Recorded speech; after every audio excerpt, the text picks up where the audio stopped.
Hey YouTube Vermont Prepper. I wanted to show everyone some of the add-ons I installed on my M1028 for the winter to help me with either recovering myself in the snow or ice, as well as helping others recover in the winter, which I usually do at some point because you usually see people stuck on the side of the road. So here's a view of the M1028. It is the dually version. For those of you who don't follow the channel, for those of you who do, you're familiar with the truck. So the first item, you see that red shovel right there. That's called the Crazy Beaver shovel. And I have a cover on it, that orange cover. But basically this shovel has spikes at the end. I don't think you can see the spikes from where I'm at, but there's spikes on the end that will cut through the ice. You just kind of smash through it with the shovel. Really cool feature to have if you're stuck in ice. I also have an axe in case I have to cut through the ice that way.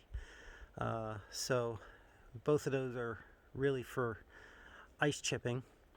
And then I have the Xbull recovery tracks, and these are pretty cool. They're only $76 on Amazon as compared to like the Max Tracks, which are upwards of $500, and they work.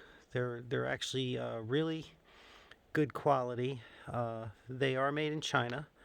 For those of you who are purists, I believe in things that work, so I do have some things that are Chinese. I do buy American when I can.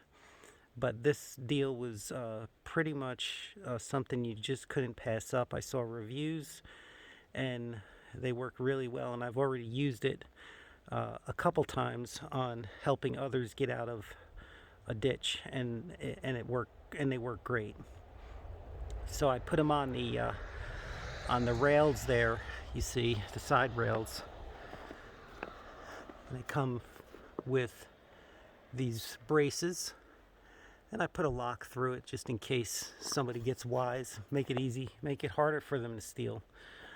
So all in all, pleased with these particular add-ons.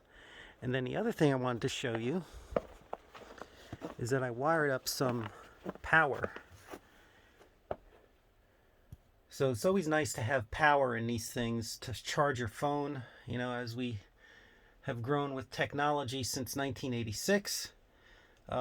It's nice to have USB power, and it was really easy to hook up. I mean, the fuse panel has areas where you can just hook in a particular connection, and then when the ignition's on, this turns on. So that's really cool. The other thing, which is the big project, which I'm getting the parts, I already have the parts, but you see this right here. It's a turbocharger. So for those of you who follow these vehicles, you might be aware that the turbochargers that are made by Banks have been discontinued for these kinds of vehicles.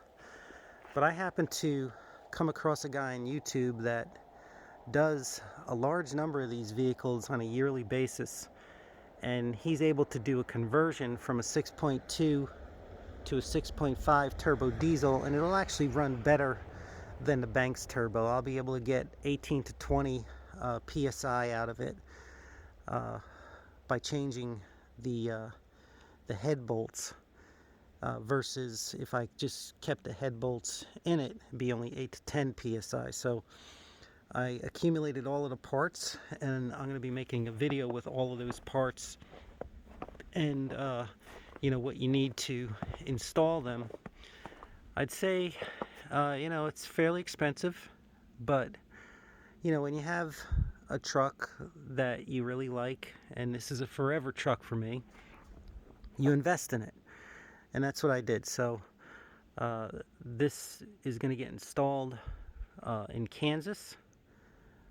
There's a guy who runs a YouTube channel there, CGMR. You can contact him, and this will be shipped out to Kansas very shortly, and then he'll install it, and then I'll probably get it shipped back to Ohio to a friend's house. It'll be a little bit cheaper, and I'll get to see a friend for a while. and drive it back with the turbo. So it'll be pretty slick. It'll increase the horsepower almost double, not quite double, but almost double, maybe 90 to 100 extra horsepower. So really excited about that. May have him do some other mods, I'm not really sure yet, but we'll see.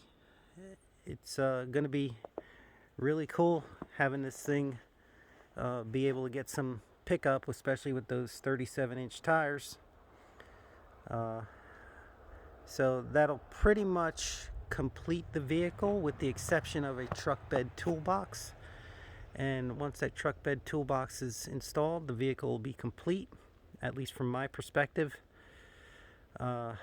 Maybe some other odds and ends, but mostly complete. I did the gears, the lockers on the front and rear, because the guy before me that had this had the Detroit lockers removed. It's mind-boggling. And also geared it down to 410s, which is equally mind-boggling.